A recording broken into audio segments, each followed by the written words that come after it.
Hello, praise Lord and a very good evening to all.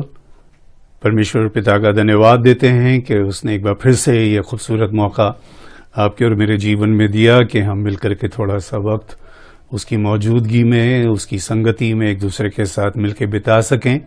तो आज की सच्ची शाम के लिए परमेश्वर को धन्यवाद देते हैं और सारी महिमा उसको देते हैं, सारा आदर उसको देते हैं, क्योंकि वही इस सम्मान के आदर के योग्य है और वो हमारी हर ज़रूरत को जानता है कि हमें किस वक्त किन बातों की ज़रूरत है। और ख़ास तौर पे इन दिनों में जबकि ये एक अच्छा माध्यम बना है कि जिससे कि लोग एक दूसरे से मिल पा रहे हैं और बातचीत कर पा रहे हैं, तो इस बात के लिए भी हम उसका शुक्र अदा करते हैं।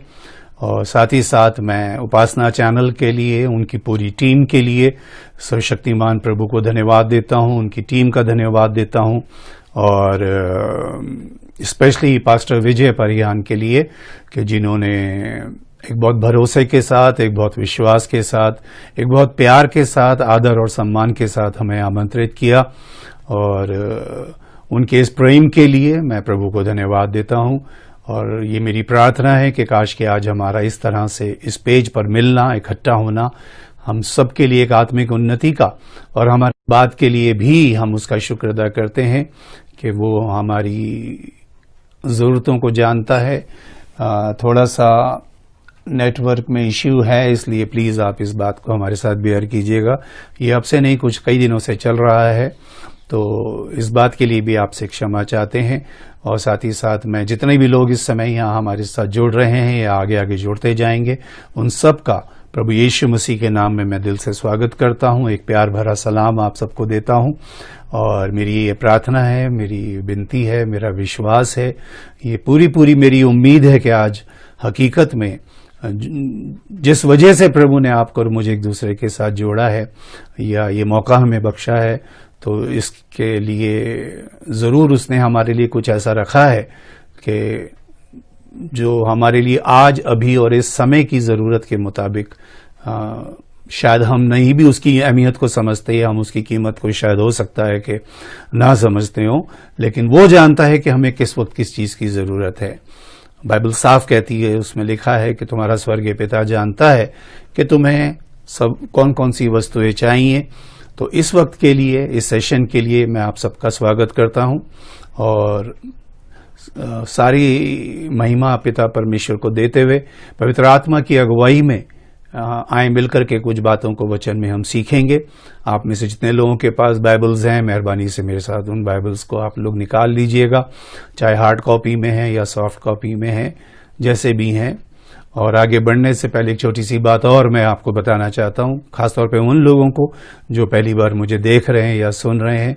आपकी इन्फॉर्मेशन के लिए, आपकी जानकारी के लिए मैं बताना चाहता हूँ कि मेरा नाम पास्टर संजय राज है और मैं यूपी में एक जगह है मेरठ, अगर आप जानते हैं, मैं वहाँ रहता हूँ। और हमारा जो चर्च ऑफिस है वो दिल्ली में है, लेकिन अभी क्योंकि लॉकडाउन है और दिल्ली के हालात आप जानते हैं, इसलिए लोग वहाँ पर अभी फ़िलहाल इकट्ठा नहीं हो पा रहे हैं। इसलिए ज़्यादातर हम जो कुछ भी वचन प्रभु हमें दे रहे हैं उसको हम ऑनलाइन ही लोग तक पहुँचाने का प्रयास कर रहे हैं। और हमारी सेवकाई है, उसका नाम है फ्लॉक ऑफ क्राइस्ट मिनिस्ट्रीज़, जिसको हमने 1995 में शुरू किया और आज प्रभु के अनुग्रह से हमने उस काम को जो प्रभु ने हमें बख्शा है पूरी वफादारी और ईमानदारी से करने की कोशिश की है। और ये हम जानते हैं कि अगर हम हकीकत में अपने काम में वफादार रहे, ईमानदार रहे, तो वो समय आएगा कि जब वो हमें उसी के अनुसार हमारा प्रतिफल देगा। तो ये हमारा प्रयास रहता है कि जो कुछ भी प्रभु ने हमें दिया हम सेंत में लोगों तक पहुंचा सकें और उसकी उन बातों को जो उसने बड़े दया अनुग्रह से हमें दी हैं, हम प्रभु के भूखे और प्यासे, उन वचनों के भूखे और प्यासे लोगों तक पहुंचाएं। क्योंकि ये बात हमें समझनी है। आप सब जानते हैं, प्रभु मेरा एक बहुत पसंदीदा एक पैराबल है, एक दृष्टांत है बाइबल में, कि आप सब भी जानते होंगे उसको, बीज बोने वाले का जो दृष्टांत है।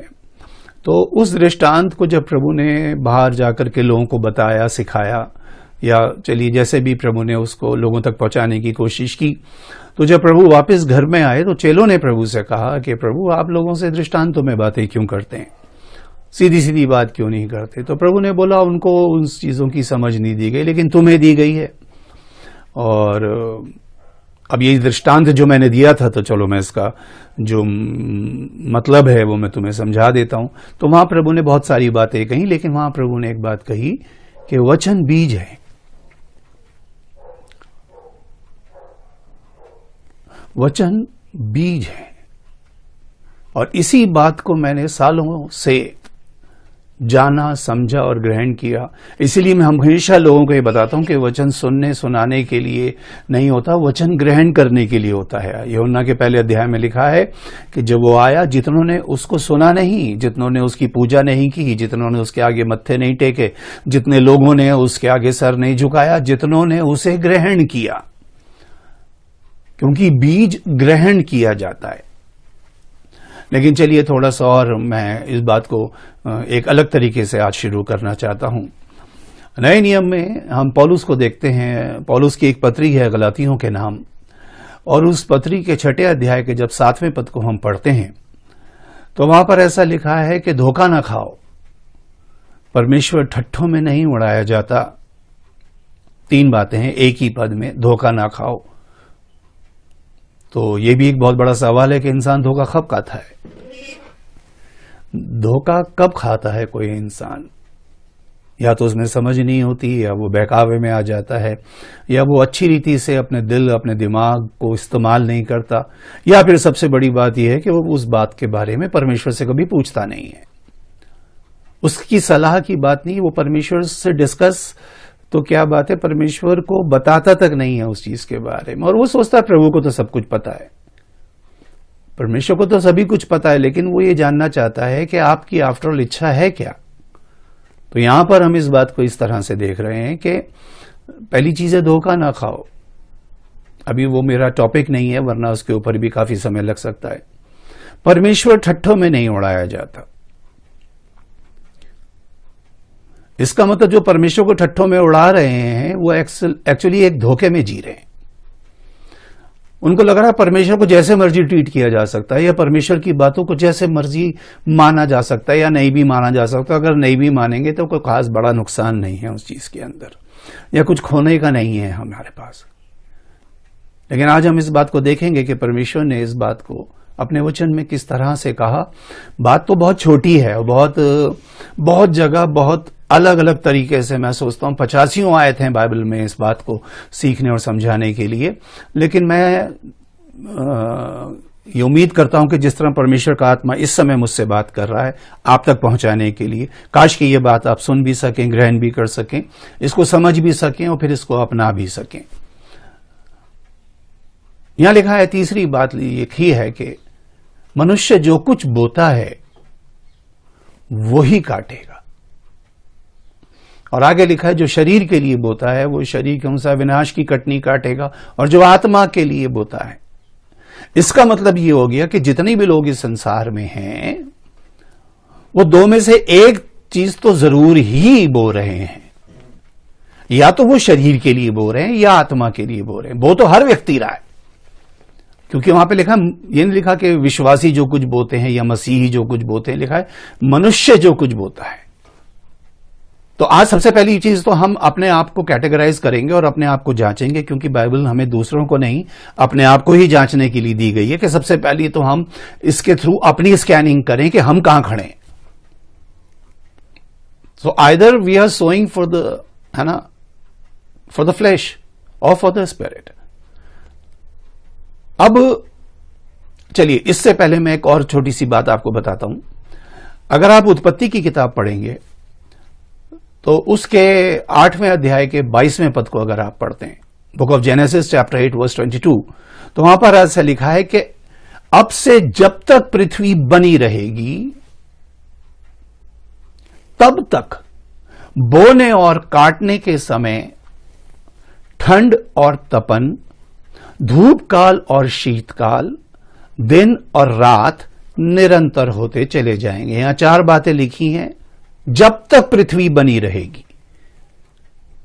आप और हम तो खैर तब तक शायद ना बने रहें जब तक पृथ्वी रहेगी, लेकिन बाइबल इस बात को स्पष्ट कह रही है कि जब तक पृथ्वी बनी रहेगी ये काम तो होते ही रहेंगे। नंबर 1, बोने और काटने का, सर्दी और गर्मी का, है ना, और धूप काल और शीतकाल का, दिन और रात निरंतर होते चले जाएंगे। लेकिन इसमें सबसे पहली बात है, उस पर आज हम मनन करेंगे, बोने और काटने के समय। यानी कि ये एक कानून बना दिया गया है,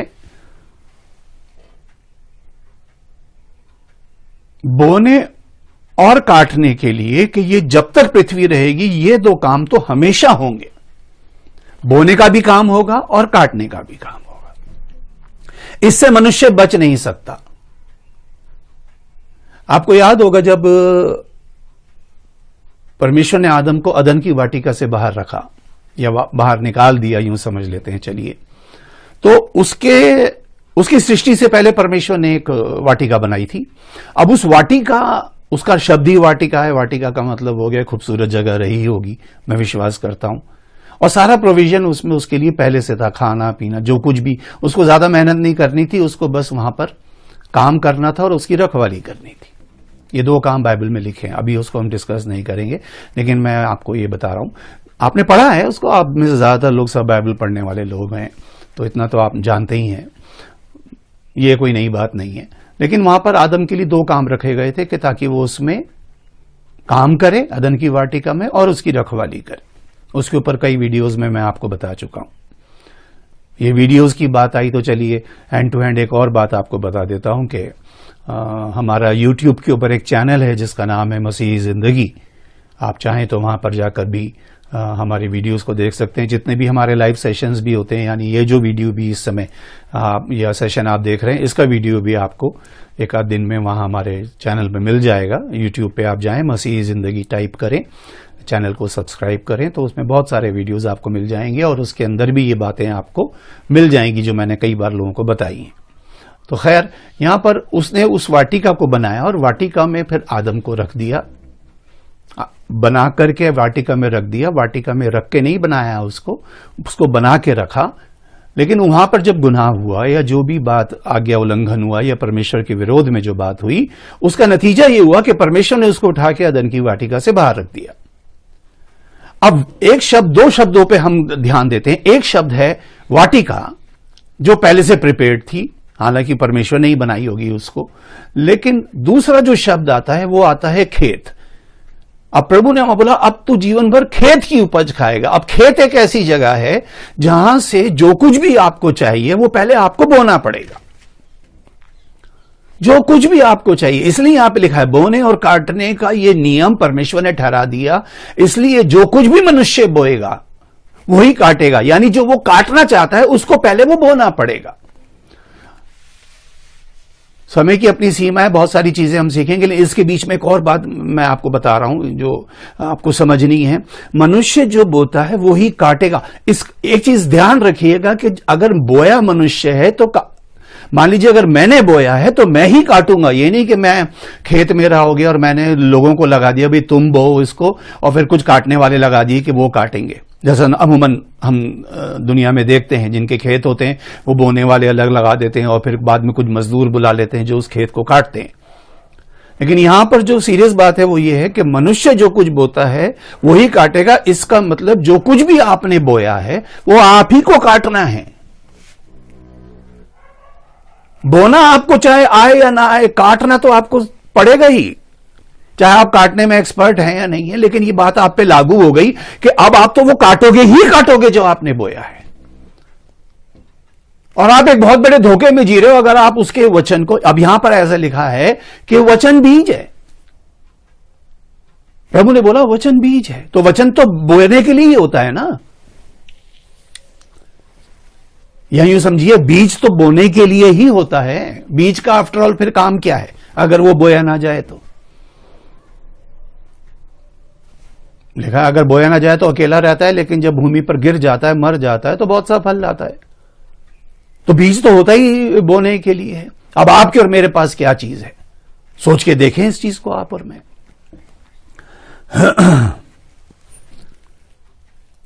अब हमारे, क्योंकि ये बात बहुत जरूरी है जानना और समझना कि इतने साल से आप और मैं वचन, और यहां पर यह समझना है कि परमेश्वर का वचन जो हमने सुना, जो हमारे अंदर गया, जो कुछ भी हमारे अंदर लिखा है बाइबल में, तो बल्कि लिखा है मनुष्य के मन में जो कुछ उत्पन्न होता है बुरा ही होता है, लेकिन उसके बावजूद भी, इसीलिए जब पौलुस रोमियो को कहता है कि तुम्हारी बुद्धि के नए हो जाने से तुम्हारा चाल चलन बदलता जाए, तो चाल चलन में आपका व्यवहार भी आता है, आपकी बोलचाल भी आती है।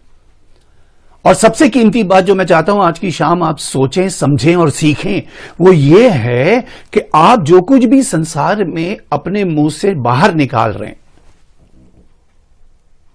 याद रखिएगा जो मैं कह रहा हूं, लिखा है बाइबल में, जो मन में भरा है वही मुंह पर आता है।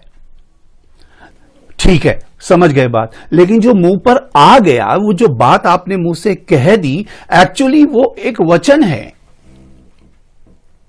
कई जगह आप बाइबल में पढ़ते, बुद्धिमानों के वचन ऐसे हैं, समझदारों के वचन ऐसे हैं, मूर्खों के वचन ऐसे हैं, वहां भी वचन ही लिखा गया है। इसका मतलब आप और मैं सुबह से लेकर शाम तक, जब तक है ना हम कुछ ना कुछ वचन तो मुंह से निकालते ही हैं। और मैं आज आपको यह बताना चाहता हूं कि जिस दिन आप एक बात ये समझ जाएंगे कि ये बात जो मैं कह रहा हूं, ये एक्चुअली ये बात नहीं है, ये वचन नहीं है, ये एक्चुअली एक बीज है जो मैं बो रहा हूं इस संसार के अंदर। तो इसको बड़े बड़े टाइटल में आप अपने दिल और दिमाग की पट्टी पर लिख लेना कि जो कुछ भी आपने बोल दिया वो आपने बो दिया। मैं फिर रिपीट कर रहा हूं, जो आपने बोल दिया वो आपने बो दिया।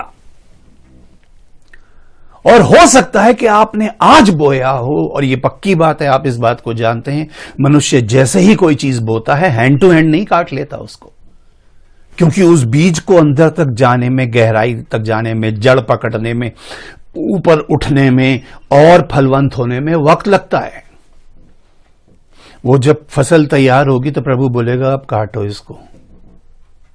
जिसको संसार में लोग कहते हैं भैया स्वर्ग और नरक तो सभी यही हैं, जो करोगे वो तो भुगतोगे, जैसी करनी वैसी भरनी, ये संसार के डायलॉग्स हैं। लेकिन बाइबल का क्या कह रही है, जो तूने, अब कई बार बहुत से लोग कह रहे हैं कि भाई ये क्या हो रहा है मेरे साथ, ये जीवन में क्या हो गया, मैंने तो कुछ ऐसा किया नहीं, ये किया। ये कभी बोया था आपने, शायद 4 साल पहले बोया हो, शायद 10 साल पहले बोया हो, किसी से कुछ ऐसी बात कही हो आपने, किसी के विरोध में कही हो, किसी के पीठ पीछे कह दी हो, किसी की बुराई में कह दी हो। क्योंकि देखिए प्रभु ने कहा, मत्ती 12 में लिखा है कि मैं तुमसे सच कहता हूं कि जो जो निकम्मी बातें मनुष्य कहेंगे, न्याय के दिन हर बात का लेखा देंगे। और आगे लिखा है, क्योंकि तू अपनी बातों ही के कारण दोषी और बातों ही के कारण निर्दोष ठहरेगा। जो जो निकम्मी बात मनुष्य कहेंगे। अब निकम्मी बात कौन सी होती है? ये अच्छे से अच्छे उम्रदार लोगों के जीवन में भी मैंने देखा, उनको बोलते समय समझ में ही नहीं आता कि ये बात मुझे कहनी चाहिए या नहीं कहनी चाहिए, मुझे इस वक्त बोलनी चाहिए या नहीं, इन लोगों के सामने बोलनी चाहिए या नहीं। मैंने ये बात बहुत बार लोगों को बताई है और आज फिर एक बार इस वीडियो के जरिए आपको बता रहा हूं। ये उन लोगों के लिए है जो शायद पहली बार मुझे सुन रहे होंगे, क्योंकि जब हम बोलने पे आते हैं ना, मैं प्रचार तक की बात आपको बता रहा हूं। प्रचार तक में कई बार भाषा, कई बार बोली, कई बार कुछ ऐसे शब्द लोग इस्तेमाल कर देते हैं और उसके बाद, अब क्योंकि सबसे बड़ी बात तो ये, वो किसी से पूछते नहीं, किसी से जानते नहीं, किसी से करेक्शन नहीं करवाते। सालों पहले की बात है, जब मैं कॉलेज स्कूल के एंड डेज में ही था, तो मेरे को बहुत शौक था शायरी का। शायरी तो आप यूं समझ लीजिए कि मेरे लहू में दौड़ती है। मैं आज भी बहुत कुछ लिखता हूं और वो मेरा शौक है, वो मेरा एक अपने प्रति, और बस लोगों के अलग अलग शौक होते हैं और वो मेरा एक वाकई बड़ा एक है ना, क्रेजी हूं मैं उस चीज के लिए। तो जब मैं पहली बार ऑल इंडिया रेडियो स्टेशन पे गया मुशायरे में अपनी गजल पढ़ने के लिए, तो उस वक्त शायद मैं 11th क्लास में था, जहां तक मुझे ध्यान है। तो वहां पर काफी सारे शायर बैठे थे और उनके बीच में, क्योंकि रेडियो स्टेशन पे कोई देखता तो है नहीं, तो बस एक माइक रहता है और एक व्यक्ति अपने कलाम पढ़ता है और बाकी लोग उस पर वाह वाह या उसको दाद देते हैं, ऐसा करके। तो जब मैंने वहां देखा कि काफी है ना टैलेंटेड लोग बैठे थे वहां पर, तो वहां पर एक बड़े अच्छे बुजुर्ग तो नहीं कहूंगा लेकिन अच्छी एज के थे, तो मैंने उनसे कहा, मैंने कहा जनाब ऐसी बात है कि मैंने भी अभी अभी लिखना शुरू किया है और ये मेरी गजल है, तो क्या आप इसको एक बार चेक कर लेंगे? उसको उर्दू में असला बोलते हैं, असला कर देंगे, इसका मतलब थोड़ा सा करेक्शन कर देंगे, कोई शब्द ऊपर नीचे, कोई लफ्ज आगे पीछे, कहीं रदीफ और काफिया ना मिल रहा हो आपस में, कुछ ऐसा। तो उन्होंने देखा और उन्होंने तुरंत ही वहां पे 2-4 करेक्शन किए। बोले इसको आप यहां बोलना, इसको ऐसे बोलना। बोले तरन्नुम में गाओ बोलोगे या वैसे? मतलब उन्होंने बोला गा के बोलोगे या ऐसी? मैंने कहा नहीं, अभी तो मैं ऐसे ही बोलूंगा। बोले चलो ठीक है, ऐसे करके। क्यों? क्योंकि मुझे लगा कि कोई ऐसा, क्योंकि जब आप ऑन एयर होते हैं, इस वक्त तो चलो हम ग्लोबल हो गए, उस वक्त ऑल इंडिया रेडियो कौन सुनता होगा, वो एक अलग बात है। लगता है कि जो आपने बोल दिया वो कहां तक पहुंचती है बात, और दुनिया तो बैठी है इस बात को जानने के लिए और चेक करने के लिए। आपको बोलते समय नहीं पता चलेगा, क्योंकि कई बार प्रचारक लोग भी कई बार फ्लो में इतना कुछ बोल जाते हैं कि बाद में भी मैं हमेशा अपने प्रचार रिकॉर्ड करके सुनता था, ये चेक करने के लिए कोई ऐसी बात तो नहीं है जो मुझे नहीं कहनी चाहिए थी।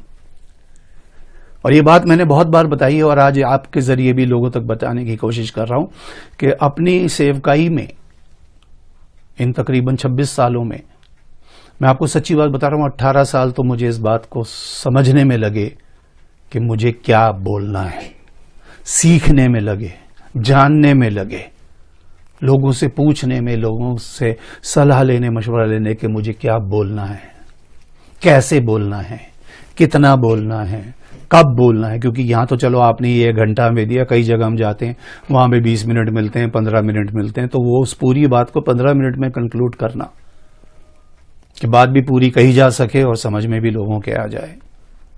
क्योंकि बात तो हमें एक ही समझानी होती है, आप समझ रहे हैं, आप जितने लोग जानते हैं, प्रचार एक ही सब्जेक्ट पे करता है। अब उसके लिए आप 50 रेफरेंस भी दे सकते हो, 2 भी दे सकते हो और एक पे भी काम हो सकता है। बात तो समझ में आनी चाहिए। कई लोगों के लिए 2 घंटे लगा दो तब भी कुछ फायदा नहीं पड़ेगा, कोई एक ही लाइन में किसी का जीवन बदल जाता है। बाइबल गवाह है इस बात की कि एक एक शब्दों पे, एक एक लाइन पे लोगों के जीवन बदल गए। तो 18 साल तो इस बात में लगे समझने में कि क्या बोलना है, और उसके बिल्कुल पैरेलल 14 साल इस बात को समझने में लगे कि क्या नहीं बोलना है। क्यों? क्योंकि ये बात समझ में आ गई कि जो आपने बोल दिया वो आपने बो दिया, और अगर कोई गलत बात आपने बोल दी, कोई गलत शब्द आपने बोल दिया, इसलिए प्रभु के लिए लिखा है कि वो गाली सुनकर गाली नहीं देता था, सुनता तो था। इसलिए आपसे और मुझसे भी कहा कि कोई व्यर्थ बात मत बोलना, चाहे तुम्हें कोई कितनी भी बद्दुआ दे, तुम मत देना। और ये जरूरी नहीं कि आज आप किसी एक जगह के ऊपर कोई चीज की बुआई कर रहे हैं तो वहीं से कटवाएगा परमेश्वर आपको याद होगा वो जो तोड़े वाला दृष्टांत बाइबल में दिया गया है, तो वहां जो एक व्यक्ति, वो जो व्यक्ति था जिसको एक तोड़ा मिला, तो उसने अपने मालिक से कहा कि मैं जानता हूं तू एक कठोर व्यक्ति है, और आगे उसने उसकी क्वालिटी बताई, जहां नहीं बोता वहां से काटता है। और ये बात प्रभु के ऊपर लागू होती है। प्रभु ने कई बार, आप ये सोचो, आप बोओगे कहीं और, काटोगे कहीं और ये बात खाली बुरी बातों के लिए नहीं, अच्छी बात के लिए भी। कई बार आप बहुत जगह, हमारे साथ कई बार ऐसा हुआ, हम गए, हमने प्रचार किया, हीलिंग्स हुई, है ना, डिलीवरेंस हुआ, बहुत कुछ हुआ, लेकिन कई जगह, लेकिन वो जो वचन का रिस्पॉन्स था ना, क्योंकि मेरा हमेशा से फोकस सिर्फ वचन पे ही रहा है। ये सारे काम तो दुनिया में हो ही रहे हैं, खैर वो तो हो ही जाएंगे, लोग चंगे भी होंगे, बरकत भी पाएंगे, वो एक अलग चीज है, लेकिन वचन कितनों की समझ में आया, कितनों ने उस बात को ग्रहण किया। तो कई बार ऐसा लगता है कि जितनी हमने मेहनत की उतना प्रतिफल आया नहीं शायद, लेकिन हम सोचते हैं चलो कोई बात नहीं, हमने सिंसियरली अपना काम किया, हमने वचन बो दिया। और उसके बाद कई बार ऐसा होता है, कुछ महीनों के बाद हम कहीं जाते हैं और इतना हमने मेहनत नहीं भी की होती, और वहां इतना जबरदस्त रिवाइवल आता है, या इतना जबरदस्त हम उसका रिस्पॉन्स देखते हैं, और हम सोचते हैं ये क्या। तब समझ में आता है कि वो परमेश्वर जहां बोता नहीं वहां से काटता है, तो फिर इसका मतलब वो आपको भी वहां से कटवाएगा जहां आपने नहीं बोया। इसका मतलब आप बोओगे कहीं और काटोगे कहीं और से। तो सीख आज हम ये रहे हैं कि हमें ये बात समझनी है, परमेश्वर के वचन के विषय में बहुत बातें आप जानते हैं, सीखते हैं, समझते हैं, है ना, अच्छे से आपको बाइबल की नॉलेज होगी। लेकिन जो परमेश्वर का आत्मा आज मुझसे कह रहा है वो ये कह रहा है कि जो तुम बोलते हो उन वचनों पे भी ध्यान रखो। लिखा है नीति वचन पे, ठीक समय पे कहे गए वचन कैसे होते हैं, जैसे चांदी की टोकरी में सोने के सेब, बिल्कुल सही समय पर कहा गया है वचन। बहुत से लोग इस बात, इसलिए प्रभु ने बोला जो निकम्मी बात है, निकम्मी का मतलब है उस वक्त उस बात की जरूरत नहीं थी। और कई बार लोग इस बात पे हंसते भी हैं और मजाक भी उड़ाते, बोले कितनी उम्र हो गई इस आदमी की, देखो इसको ये नहीं पता ये बात मुझे कहनी चाहिए थी कि नहीं कहनी चाहिए थी, इसको ये समझ में नहीं आया कि ये मौका था इस बात को करने का कि नहीं। क्यों? क्योंकि प्रभु के सामने, याद रखना है, गंभीर बात आज आपको बता रहा हूं, परमेश्वर के सामने अच्छी बातों का कोई रिकॉर्ड नहीं है। बातों का मतलब वचन का। जितनी भी आपने अच्छी बातें कही, करी भी होंगी, प्रभु ने बोला तुम्हारे तो सारे परमेश्वर के सामने मैले धज्जियों के समान है, तुम्हारे वचन। लिखा है नीति वचन में, जीभ के वश में मृत्यु और जीवन दोनों होता है। ये जुबान एक ऐसी चीज है कि इसके, ये चाहे तो पता नहीं कितनों को स्वर्ग भेज दे, कितनों को नरक भेज दे। निकम्मी का मतलब है व्यर्थ की, अनर्थ की बात, वो बात जो आपको नहीं कहनी, दुनिया कह रही है कहने दो, आपको नहीं कहनी। क्योंकि हम प्रभु के बच्चे होने के बावजूद भी कई बार संसार में ऐसा काम कर जाते हैं, ऐसे शब्द बोल जाते हैं, यहां तक कि कह रहा जो अधिकारी उनके खिलाफ भी मत बोलना, किसी का न्याय मत करो, किसी के विरुद्ध में किसी पे दोष मत लगा, क्योंकि इसमें नुकसान तुम्हारा है। तुमने सोचा चलो भी हमने उसने 2 सुनाई, अरे ब्रदर हम तो 2 सुनाए, हम 4 सुनाते हैं, कोई जरा कुछ करके देखे और तीनें चढ़ जाती हैं हमारे विरोध में कैसे बोला। बहुत अच्छी बात है, उसने बोला, अब आप क्या कर रहे हैं? बोले हमने एक की 4 सुनाते हैं। आपने 4 सुनाई नहीं, आपने वो जो 4 बाहर निकाली ना, वो एक्चुअली आपने बो दी। और समय आएगा कि जो आपने बोया है वो तो आप काटोगे ही काटोगे। बात छोटी है, याद रखना जिंदगी में इस चीज को, मनुष्य जो कुछ बोता है, और मैंने आपको बताया तो शरीर के लिए बो रहा है, और शरीर के लिए जो बोएगा वो तो यहीं रह जाएगा, लेकिन शरीर के लिए भी जो बोएगा उसकी भी कटनी काटेगा। तभी तो लोग कहते हैं भैया स्वर्ण रख, तो बात की सब यहीं स्वर्ण रखे, यहीं लिया, यहीं दिया, यहीं करी, यहीं भरी। तो ये पक्की बात है कि अगर यहां के लिए बो रहा है, यहां कुछ ऐसा कर रहा है, जब यहां काट रहा है तो वहां जब बोएगा तो वहां भी तो काटेगा। प्रभु ने ऐसी थोड़ी कह दिया कि अपने लिए वहां धन इकट्ठा करो, वहां के लिए भी कुछ मेहनत करो, क्योंकि वहां भी जाके काटना है। वहां पे जब कुछ बोया ही नहीं तो काटोगे कैसे? मैंने आपको बोला कोई अच्छे बात का रिकॉर्ड नहीं का मतलब ये हो गया कि परमेश्वर ने आपको और मुझे जब बनाया, हमें अच्छा ही बनाया। आप पढ़ लेना, जेनेसिस में लिखा है, उत्पत्ति में सब कुछ बना के कहा अच्छा है, जब मनुष्य को बनाया तो कहा बहुत अच्छा है। अब जिसको परमेश्वर ने खुद ही बनाया और खुद ही डिक्लेयर कर दिया इस बात को बहुत अच्छा है, तो ये बात जीवन में हमेशा ध्यान रखना, आप सिर्फ अच्छे नहीं, बहुत अच्छे थे जब परमेश्वर ने बनाया था। आज जो आपकी हालत है वो इसलिए है क्योंकि आपने समझा ही नहीं। इसलिए हर ऐरी गहरी अनर्थ व्यर्थ इसे लिखा है ना, भला मनुष्य मन के भले भंडार से भली बातें निकालता है और बुरा मनुष्य मन के बुरे भंडार। तो हमने तो सोचा कि ये वाले भंडार को भरो, और जो मन में भरा है वो मुंह पे आएगा। अब अगर बुरे भंडार से जो निकालोगे तो वो बुरे भंडार से बुरा ही बीज निकलेगा, और बुरा बीज जब बोओगे संसार में तो बुरा ही तो काटोगे।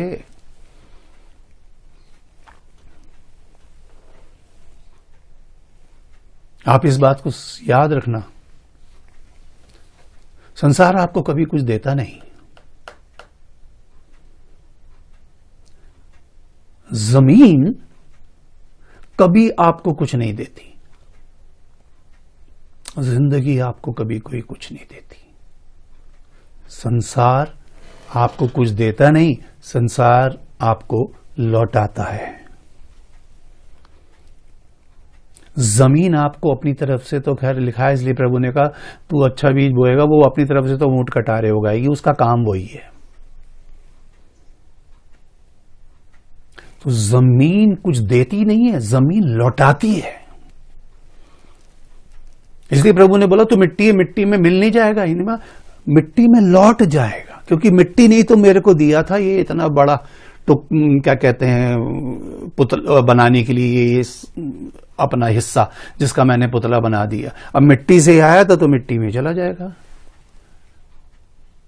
To dust thou will return. तो ये आपको कुछ देती नहीं है, ये आपको लौटाती है। और क्या लौटाएगी वो? जो आपने बोया होगा। हर चीज आपको बोनी पड़ेगी। आपको आशीष चाहिए, पहले आशीष आपको बोनी पड़ेगी किसी के जीवन में। आपको आनंद चाहिए, आपको पहले आनंद किसी के जीवन में, इस संसार में बोना पड़ेगा। ये संसार ऐसे ही चलता है। इसीलिए मैंने आपको उत्पत्ति की आयत में बताया कि जब तक पृथ्वी बनी रहेगी बोने और काटने का, काटना पड़ेगा आपको। कोई चीज ऊपर से बरस, काटो। प्रभु कह रहा है काट। अब जिसने कुछ बोया ही नहीं वो कैसे काटेगा? लेकिन पक्की बात है, जिसने कुछ बुरा बोया है तो ऑब्वियसली बुरा ही तो काट।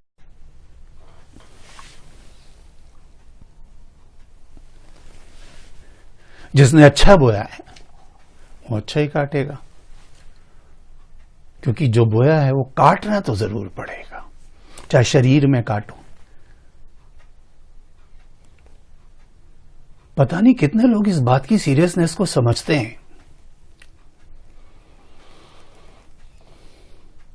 आप सब कलीसियाओं में जाते होंगे, प्रभु भोज भी लेते होंगे, होली कम्युनियन जिसको बोलते हैं, पवित्र लोगों की पवित्र सहभागिता। तो वहां पर पौलुस ने जो पहला कुरिन्थियों 11वां अध्याय में लिखा है वो अक्सर पढ़ा जाता है। अब वो बात यहां से शुरू होती है कि पौलुस कहता है ये बात मुझे प्रभु से पहुंची और मैंने तुम्हें भी पहुंचा दी, कि जिस रात वो पकड़वाया गया उसने रोटी ली, सब सारी डिटेल वो बताता है।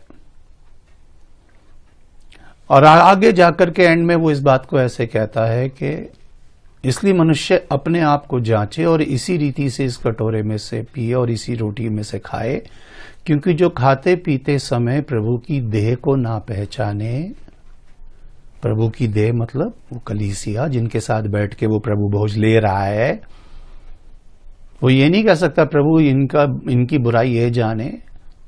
उसमें दुष्ट भी हो सकते हैं, हर तरह के ऐबी भी हो सकते हैं, उसमें हर तरह के लोग भी हो सकते हैं। अब आप उनके साथ जब प्रभु भोज ले रहे हो, ऑब्वियसली आप उनके सहभागी हो, you are the partakers of communion है वो, इट इज अ कम्युनियन के आप उसमें सहभागी हैं। तो वो कहता है इसी रीति से इस रोटी में से खाए और उस कटोरे में से पिए, जो क्योंकि जो खाते पीते समय प्रभु की देह को ना पहचाने वो इस खाने पीने से अपने ऊपर दंड ले आता है। अब आप थोड़ी सी देर मेरे साथ 2-4 मिनट समझने की कोशिश करना, बहुत से लोग इस संसार में दंड क्यों भोग रहे हैं? शायद लोग, मैंने कई बार इस बात को बताया और जब मैंने इस बात की गहराई को लोगों को पढ़ाया है ना, अभी तो खैर ये एक सेशन है जिसमें हम थोड़ी सा समय में, जो कि जब हम बाइबल स्टडीज को में जाते हैं, बाइबल कॉलेजेस में जाते हैं पढ़ाने के लिए, पास्टर्स को पढ़ाते हैं जाकर के, तो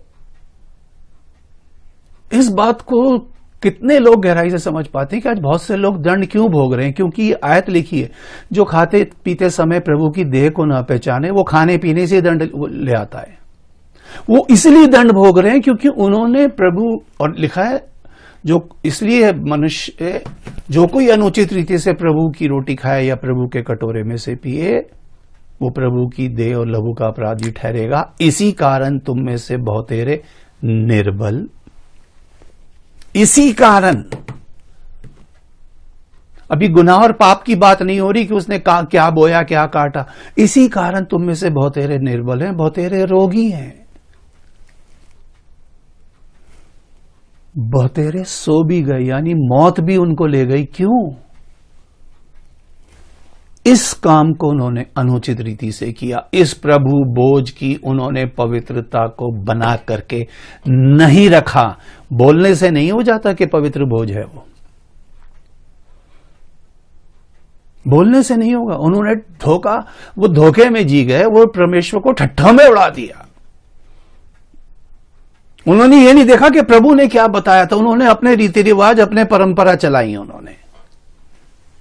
और आज कितने बीमारी के बिस्तरों पर है। मैं कई बार देखता हूं कई कलीसियाओं में तो पासबान लोग घर जा जाकर लोगों को प्रभु बोझ देते हैं। शायद उनको कोई ये बताने वाला मिले, ये बीमारी की खाट पे तू इसीलिए लेटा है क्योंकि तूने प्रभु की देह का अपमान किया, तूने प्रभु की रोटी और कटोरे में से अनुचित रीति से किया। ये वचन है, बदलेगा नहीं कभी।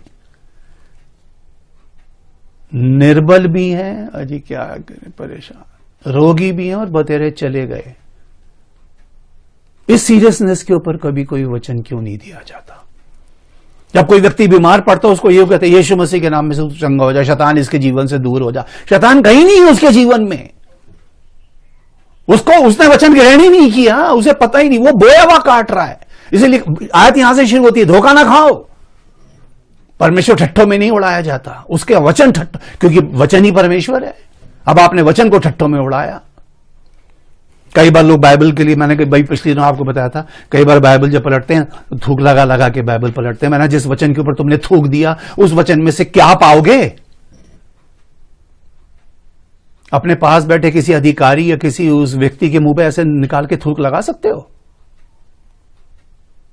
है हिम्मत इतनी? लेकिन इसमें क्या है? धोखा ना खाओ, परमेश्वर ठट्ठों में नहीं उड़ाया जाता। इस पे थूक लगा लगा के जिस वचन पे तुमने थूक दिया क्या पाओगे उस वचन से तुम? ये वचन है, न्याय यही करेगा, प्रभु ने कहा। वो वचन उसको दोषी ठहराएगा। तो प्रभु ने यहां पे कहा वचन, तो मैं आपको ही बता रहा हूं वहां पे ना कितनी बार। तो इस प्रभु बोझ की बात को भी याद रखना है कि अगर सच में ये परमेश्वर का वचन है, इसे ठट्ठों में मत उड़ा देना। ये एक सीरियस मैटर है। इसलिए प्रभु ने लूका 22 में लिखा है, उसने अपने चेलों से कहा आप पढ़ लेना, मुझे बड़ी लालसा थी कि दुख भोगने से पहले एक बार तुम्हारे साथ ये फंसे खाऊं। खाता तो मैं सालों से आ रहा हूं, तुम भी खाते आ रहे होगे, लेकिन तुम्हें इसका मकसद बताऊं। इसको कभी अनुचित रीति से मत लेना, वरना तुम उस एक्टिविटी में भाग नहीं ले रहे, तुम कुछ बो रहे हो अपने लिए। और काटोगे किस रूप में? निर्बलता, रोग, मृत्यु तक भेज देगा परमेश्वर घर में, आपके इस अनुचित रीति से प्रभु की देह में शामिल होने के कारण। तो बनाया तो परमेश्वर ने मनुष्य को अच्छा ही था। बोले देखो ये अच्छा है, बहुत अच्छा है ना, बहुत अच्छा है। उसको अच्छा बनने की कोशिश नहीं करनी थी, वो अच्छा था। लेकिन अचानक क्या हो गया? इसलिए लिखा जितनी निकम्मी बातें मनुष्य कहेंगे, जो निकम्मी बातें। निकम्मी बात का मतलब यह हो गया कि अच्छी बात का कहीं कोई रजिस्टर नहीं है प्रभु के पास। कोई बोले जी मैंने कितनी अच्छी बात ही की सुबह से शाम तक। प्रभु ने कहा इसमें क्या बड़ी बात है, तुझे बनाया है मैंने अच्छी बात करने के लिए। मैंने इतनी बाइबल पढ़ी आज, तो उसमें कौन सा तीर मारा और इसमें प्रभु पे क्या आसान कर दिया? बाइबल दी तुझे पढ़ने के लिए। मैंने आज 4 की जगह 8 घंटे दुआ करी भैया, होल नाइट करी, तो इसमें किस पे आसान कर दिया? अपने पे कर दिया, कलीसिया पे कर दिया, या प्रभु पे कर दिया? तुझे बनाया है प्रार्थना करने के लिए है, इसमें किस पे आसान है बताइए? मैंने बहुत अच्छी बातें बोली, अच्छी बात का कोई रिकॉर्ड नहीं है, क्योंकि तुझे बनाया है अच्छा। तुझे बात, जैसे मैं हमेशा लोगों को उदाहरण देता हूं, अब ये ट्यूब जल रही है यहां पर, अब ये ट्यूब बोले देखो जी मैं कितने घंटे जली, तो क्या हो गया जली? तो तुझे लगाया है जलाने के लिए, जलने के लिए है, रोशनी फैलाने के लिए। अगर तू रोशनी फैला रही है, इसमें किस पे आसान है? हाँ, अगर नहीं फैलाएगी तो उठा के फेंकेंगे तुझे कूड़े में। अच्छी बात का क्या आप प्रतिफल मांग रहे हैं प्रभु से? आपको तो बनाया अच्छा था। इसमें अगर कोई अच्छी बात आपने 4 कर भी दी तो उसमें प्रभु से पे क्या वो हो गया? हाँ, निकम्मी बात का हिसाब है। ऐसे नहीं लिखा, अच्छी और बुरी दोनों बातों का जो निकम्मी बातें मनुष्य कहेंगे उसका लेखा देंगे। प्रभु उससे पूछेगा ये तेरे मुंह से कैसे निकली, तूने कैसे बोल दी भाई। आप कहेंगे प्रभु मैंने तो ऐसी बोल दी, मैंने तो मजाक में बोल दी। प्रभु बोली कैसे, तेरे मुंह पे कैसे आ गई बात ये। और आगे लिखा क्योंकि तू अपनी बातों, ये बहुत इंपॉर्टेंट आयत है। अब बातें कह लो या वचन कह लो, तू अपनी बातों ही के कारण दोषी और बातों ही के कारण निर्दोष ठहरेगा। जस्ट इमेजिन, ये जो यहां से निकलता है ना, इसे लिखा है अपने मुंह की चौकसी कर कि कोई छल की बात तेरे मुंह से ना निकले। इसके ऊपर बहुत सारी 85 आयतें मिल जाएंगी आपको, एक एक आयत करके पढ़ाऊं तो पता नहीं कितने घंटे लग जाए। याकूब में लिखा है जो वचन में नहीं चूकता वही तो सिद्ध मनुष्य है, जो वचन में नहीं चूकता, उसको पता है कौन सी। अगर ये बात आपकी समझ में आ जाए कि मेरे मुंह से निकलने वाला एक एक शब्द बीज है। जब किसान बीज बोने के लिए जाता है वो कोशिश करेगा कि एक अच्छा बीज बोए,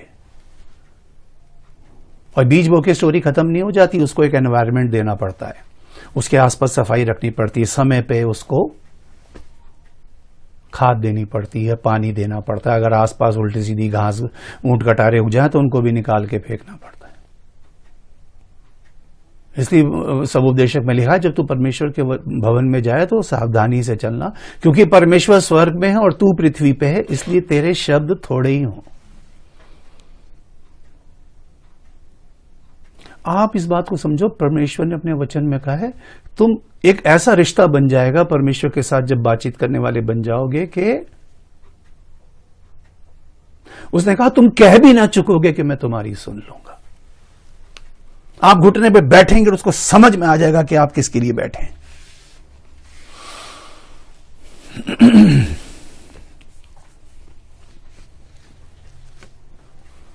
आज बहुत से लोग शायद मन के अंदर कुछ और होगा, इसलिए परमेश्वर का वचन कहता है ये होठों से तो मेरा आदर करते हैं, होठों तक ही रहती है वो, उनका मन मुझसे दूर है। तो वो होठों से जो आ रहा है ना, वो वाला बीज नहीं आ रहा जो अंदर है, ये एक फेक बीज है। लोग कह रहे हैं आजकल चाइना से प्लास्टिक के चावल आ रहे हैं, प्लास्टिक के अंडे आ रहे हैं, प्लास्टिक की सब्जियां आ रही हैं, क्योंकि प्लास्टिक का बनाने में तो मेहनत लगेगी ना, नेचुरली ऑर्गेनिक तो अपने आप ही उगेगा। अगर सच की बात अंदर है, धन्यवाद का वचन अंदर है, तो धन्यवाद के साथ बोला जाएगा, बोया जाएगा। ये तो हमारा काम है। अब बहुत सी बार मैं कई लोगों को स्तुति करते देखता हूं परमेश्वर की, खासतौर पे मैं ऐसे लोगों को की बात कर रहा हूं जो भी स्टेज से नीचे आते के साथ ही शायद उनको जरा सा कोई ये पता लग जाए, तो फिर आप उनकी भाषा सुनिए, उनके मुंह से निकलने वाले श्लोक सुनिए। इसलिए बड़ी अच्छी बात बाइबल में लिखा है, धर्मियों को स्तुति करनी सोहती है। Praise looks good upon the righteous,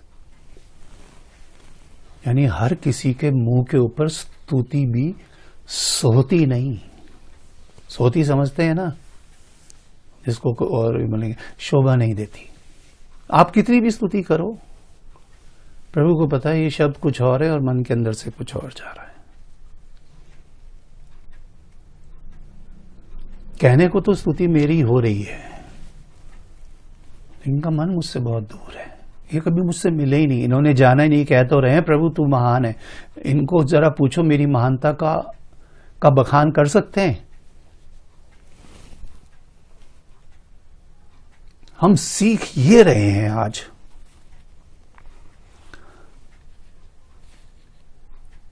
वचन जो मेरे मुख से निकलता है। देखो प्रभु यीशु मसीह ने दुष्ट से कहा कि मनुष्य केवल रोटी से नहीं परंतु हर उस वचन से जो परमेश्वर के मुख से निकलता है जीवित रहेगा। और यूहन्ना में हमने पढ़ा कि प्रभु ने कहा कि जो बातें मैं तुमसे कहता हूं वो आत्मा है और जीवन है। तो इससे एक बात समझ में आ जाती है कि वो वचन जो उसने हमें दिया, ध्यान से सुनिएगा, मैं बस थोड़ी देर में कंक्लूड करने वाला हूं इस चीज को, ऑलमोस्ट मेरा टाइम होने ही वाला है। जो उसने वचन हमें दिया, यदि हमने उसको ग्रहण कर लिया, देखिए अगर आपने गेहूं बोया, ठीक है,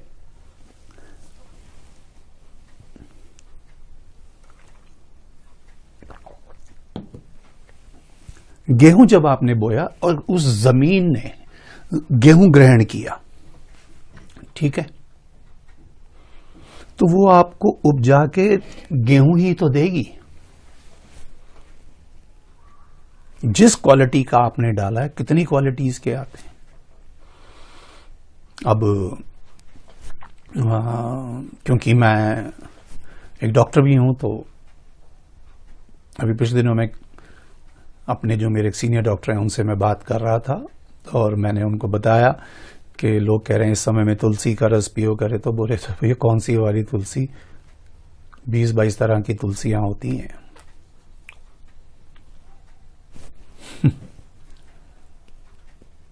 पिछले दिनों में लोग कह रहे थे एलोवेरा का जूस पियो, तो एलोवेरा तो बोले 200 तरह का होता है। हर एलोवेरा पीने वाला नहीं होता, हर स्किन पे लगाने वाला नहीं होता, हर मुंह धोने वाला। फिर उन्होंने मेरे को बहुत सारी बातें बताई, सीखी, और हमने उसके ऊपर रिसर्च करके हमने काम करना शुरू किया है। जो कुछ नहीं मतलब वो चीज़ें बना रहे हैं कॉस्मेटिक्स के अंदर भी, और उसमें खुद अपनी मैन्युफैक्चरिंग हम लोग कर रहे हैं उसको। तो खैर, मेरा कहने का मतलब ये कि जो क्वालिटी आप बोगे वही क्वालिटी तो क्या आएगी। अब परमेश्वर ने हमें वचन दिया नहीं, परमेश्वर ने हमारे अंदर वचन डाल दिया, हमें बो दिया। इसलिए लिखा वचन तेरे मुंह में ही नहीं, वचन तेरे हृदय तक में है। इसको हृदय में संभाल के रखना। तभी यूहन्ना में मैं बार बार इसको हजारों बार लोगों को बता चुका हूं, जितनों ने वचन सुना नहीं, जितनों ने वचन ग्रहण किया। अब वो ग्रहण इसलिए किया क्योंकि जब आप उसे ग्रहण कर लेंगे तो परमेश्वर की इच्छा ये है, अब वो आपके अंदर से बहना चाहिए। तभी तो प्रभु ने बोला जो प्यासा है मेरे पास आए, मैं उसे पिलाऊंगा, और उस पीने का रिजल्ट क्या होगा कि उसके अंदर से जीवन के जल की नदियां बहेंगी। यानी वो सिर्फ उसके लिए नहीं होगा, उसकी प्यास तो एक अलग बात है, उसके जरिए लोगों की प्यास बुझाऊंगा।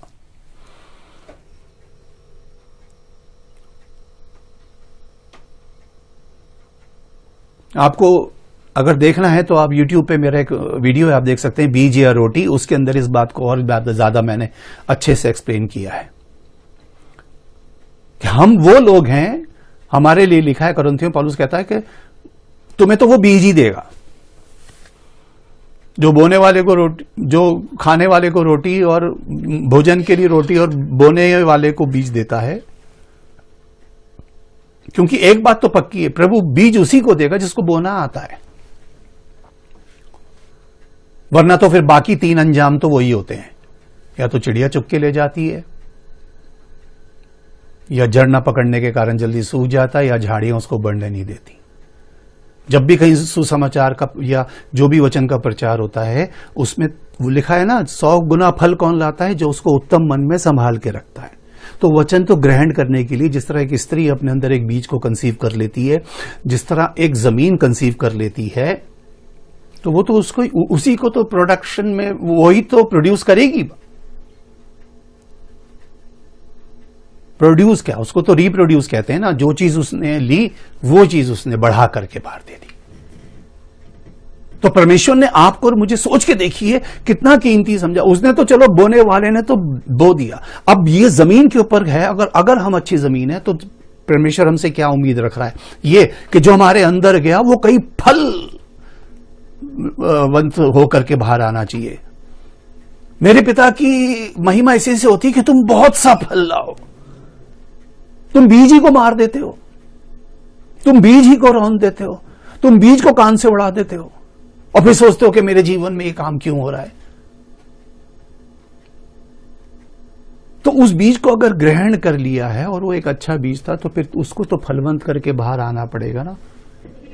फिर उसको बोओगे, फिर वो पेड़ बनेगा, उसके बीज, उसके पेड़, उसके बीज, उसके पेड़। ये है सर्कल पूरा, ये पूरी साइकिल है।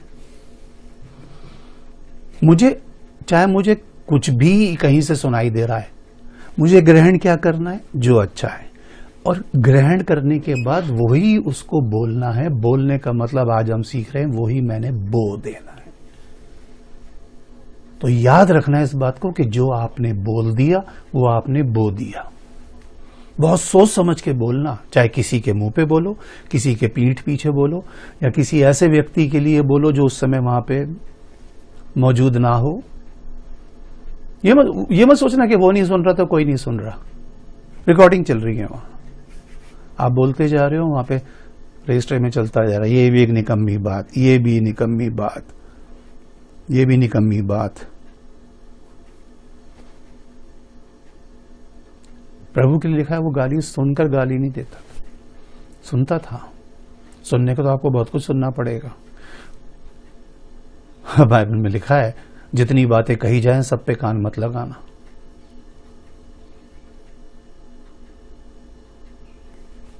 क्योंकि आपको वो ही अंदर लेना है जो आपको बाहर लाना है। आप एक अच्छी जमीन है तो कोशिश ये करो कि अच्छा ही बीज जाए इसके अंदर। क्यों? क्योंकि आपको उसको एक दिन काटना है, और आप ही को काटना है। ये सीरियस बात है, इसमें मजदूर नहीं लगेंगे, इसमें आप किसी पे डिपेंड नहीं हो सकते कि चलो जी मैंने बो दिया, काट कोई और लेगा। नहीं, अगर आपने बुरा बोया है तो बुरा आप ही काटोगे। सिमिलरली अगर आपने अच्छा बोया है तो अच्छा भी फिर आप ही काटेंगे। और इसका मतलब यह है कि जो बुरी चीज बोता है, अब संसार में लोग बुरी चीजें भी बोते हैं है ना, कोई चरस बोता है, कोई अफीम बोता है, कोई पता नहीं क्या क्या बोते हैं लोग। तो वो जो मैं तो उसको इसलिए बुरा का मतलब है कि उसका असर बुरा रहता है, उसका यूज बुरे के लिए किया जाता है, उससे नुकसान है लोगों को। लेकिन वो बोते हैं तो फिर उनको काटना भी है, क्योंकि जो वो है वही तो काटेगा वो। और यही बात हमारे ऊपर लागू है अगर हम अच्छा बोलते हैं। तो आज हम ये सीख रहे हैं कि जो वचन अंदर है हमारे है, वो वचन जब हम बोलते हैं, चाहे कभी भी बोलें, कहीं भी बोलें, घर में बोलें, परिवार में बोलें, दोस्तों में बोलें, ठट्ठा करने वालों की मंडली में बैठ के बोलें, पकड़ लेना आप बात को। क्योंकि ऐसा होता है, ऐसा है ना, हमारी मंडली बदलती है, हमारी संगति बदलती है तो हमारी भाषा भी बदल जाती है, हमारी टोन बदल जाती है, हमारी बातें बदल जाती हैं। अभी हम इन लोगों के सामने कुछ और होते हैं, इन लोगों के सामने कुछ और होते हैं। हो सकता है कलीसिया में आप एक अच्छा बीज बो रहे हो, लेकिन जब आप बाहर अपने दोस्तों में, संगतियों में, पार्टियों में, रंग बिरंगी जगहों में जाते हैं तो हो सकता है वहां भी आप कुछ बोते ही होंगे।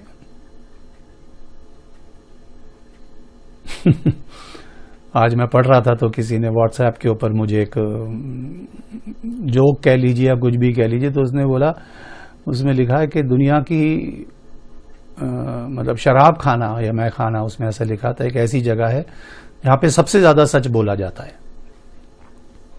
पीने के बाद लोग कहते हैं, दुनिया में भी लोग कहते हैं कि पीने के बाद आदमी हमेशा सच बोलता है। वो लोग एक ऐसी जगह है जहां सबसे ज्यादा सच बोला जाता है, और अदालत वो जगह है जहां सबसे ज्यादा झूठ धार्मिक किताबों पे हाथ रखने के बावजूद भी बोला जाता है। तो खैर ये तो एक दुनियावी बात थी, लेकिन बात में गहराई है। हम कभी कभी आत्मिक, कभी कभी शारीरिक नहीं बन सकते। हमारे पास एक ही किस्म का उसने बीज दिया है और वही बोना है जब तक हम संसार में। ये ड्यूटी है हमारी, ये परमेश्वर की एक्सपेक्टेशन है हमसे।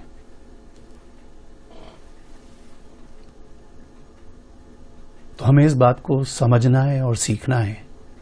मैं चाहता हूं आप आज के बाद जो कुछ भी बोलें 2 मिनट सोचें, क्या ये बात मुझे कहनी चाहिए, कहीं ये निकम्मी बात तो नहीं, कहीं ये व्यर्थ की बात तो नहीं। खामोश रहना ज्यादा अच्छा है, आप न्यूट्रल भी रह सकते हैं,